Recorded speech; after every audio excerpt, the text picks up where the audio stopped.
This is the final part of the lecture, The Spirit in the New Testament, the outpouring of God's power for His people, with the focus now on the Johannine literature.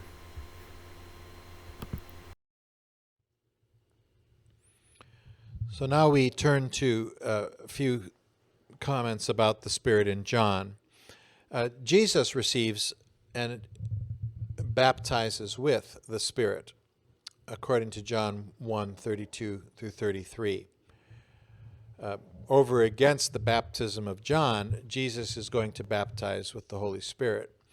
And the language of life is language that is typical of John's gospel.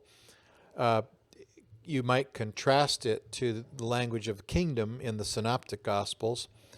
And life in chapter 3 of John's gospel and also in chapter 6 has to do with life according to flesh and life according to water and the Spirit. You must be born of the water and the Spirit, Jesus says to Nicodemus. There's also new worship involved. We will worship now in spirit and in truth, Jesus says to the Samaritan woman, overcoming the divide between Samaritans at Mount Gerizim and Jews on Mount Zion, and their worship that is not in worship, a worship in spirit and in truth. And he also talks about rivers of living water. Water is a very important theme in John's gospel.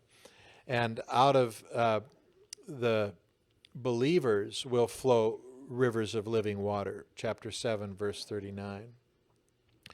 The Spirit of truth is something that the world cannot receive, Jesus says to his disciples in chapter 14. And the Spirit is given to the disciples and will teach and remind them. And then the Spirit is the Spirit that is given to the disciples. And in chapter 20, verse 22, Jesus breathed, the resurrected Jesus breathes on the disciples and says that they should receive the Holy Spirit. So the Spirit is connected to the work and ministry of Jesus and the life of the believer in John's Gospel, just as we've seen in other parts of the New Testament. Note that Spirit and mission is connected in John 20, 21 through 23, when the resurrected Jesus commissions the disciples, gives them authority to forgive sins, and breathes on them the Holy Spirit. And this passage seems to be related to our important passage in Ezekiel 36 and 37. Note, Ezekiel 37, verse 9 says,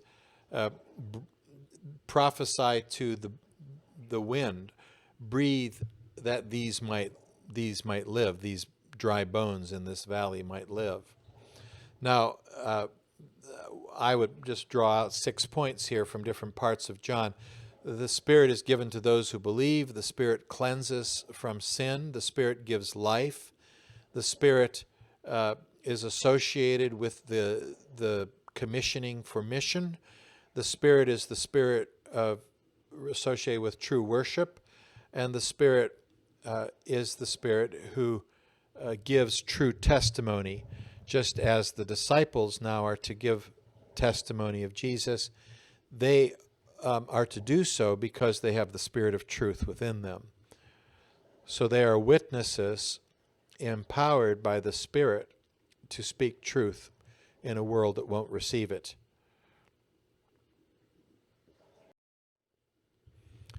And then the Spirit in 1 John, the Spirit abides in us. The Spirit produces obedience to commandments of belief in Jesus and love for one another. And the Spirit, again, as in the gospel, is the Spirit of testimony and truth. In 1 John 4:6, we read, "We are from God. Whoever knows God listens to us, and whoever is not from God does not listen to us. From this we know the spirit of truth and the spirit of error." And then in 5, 6, and 7 and 8, we read, "This is the one who came by water and blood, Jesus Christ, not with the water only, but with the water and the blood. And the Spirit is the one that testifies, for the Spirit is the truth." There are three that testify: the Spirit and the water and the blood, and these three agree. So the giving of the Spirit, the connection with the cleansing water that gives, it's also life-giving, and the blood, which is the sacrificial blood of the Passover lamb for the sins of the world, are related, not only in John's Gospel, but in 1 John. What we see then in this is that John is also, in his way, and in the Gospel and in 1 John, speaking of the church as God's new eschatological people that can live according to the commandments and fulfill the righteousness that God had called his people to do. And the extra point here of the Spirit as the Spirit who gives the true testimony to the world. And for John, then, the difference between the world and believers is a difference between those who have the Spirit and those who don't. And so, from a Christian perspective, this is essentially saying, how can people who do not have the Spirit have the same ethic as the believers? We understand God's righteousness in a different way. We understand what God's righteousness is. And not only that, but we can accomplish it in the power of the Spirit. And so, as Spirit people, we will stand out in the world. And that is a very important and strong Johannine theme. Now, to conclude this lecture, looking at different aspects of the Spirit in the New Testament, we first of all need to note that we have not been exhaustive. But let's have a few comments about the book of Revelation here, using a very important book by Richard Bauckham, The Theology of Revelation.